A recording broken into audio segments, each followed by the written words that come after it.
Hindi po sasapat sa amin ang isang kabang abono sa isang ektarya. Kasi po ang nangyayari, 1 kaban per farmer. Mr. Chair, kaya po ba pagandahin ng isang kabang abono ang isang ektaryang lupa? Sa ganitong pagkakataon po, Mr. Chair, nangungutang kami. Mabuti si Mr. Bolos, 3% lang ang binabayaran niyang interest. Kami po sa Occidental Mindoro, 7% hanggang 10%. Kinakagat po namin yan, makapagsaka lang. Maitaguyod lamang po namin ang buhay ng aming pamilya. Mr. Chair, napakasakit isipin na sinasabi ninyong lahat, bayani kami. Pero nasaan? Itinuring nyo kaming bayani pero kinalimutan kami. Limot na bayani kami. Di po ba? Limot na bayani na po kami, Mr. Chair. Kaya po, nasaan ang hustisya? Bibilhin ang aming palay, 8 piso, 10 piso.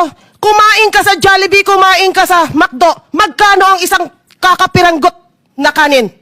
25? Kung isasain nyo yung 1 kilo, gaano karaming 25 pesos yon? Hindi po ba, Mr. Chair? Kaya po nasaan ang hustisya sa aming mga magsasaka? Sana po, ito pong lahat ng aming mga hinaing na ito, opo, wala po akong datos na hawak na katulad nila. Sabi ko nga po sa inyo, hindi ako master degree. Wala po akong ganong kataas na pinag-aralan. Pero po, bilang isang anak ng magsasaka at itinataguyod ko ang magsasaka ng Occidental Mindoro. Dahil alam ko po sa mga panahon na ito at sa mga oras na ito, nakikinig sila, nagbubunyi sila dahil may isa magsasaka na itinatayo ang aming antas.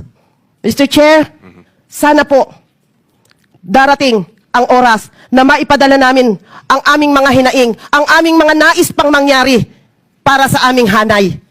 Kami po ay naririto upang ipaalam sa inyo na kami ay hirap na. Baong-baon na kami. Hindi lang pong sa buhay, kung hindi pati sa utang. Baon kami. Nagpapautang po. Marami pong agency, ang Land Bank nagpapautang. Pero yun nga po, bago kami makahiram, 1 truck na papeles ang kaming kailangan. Mr. Chair, katulad ko po, at hindi lang po ako, marami po sa hanay namin, ang halos ay walang pinag-aralan. Aminin na po namin na kaming mga magsasakay, hindi ganun nakatapos ng pag-aaral, lalo na yung mga matatanda.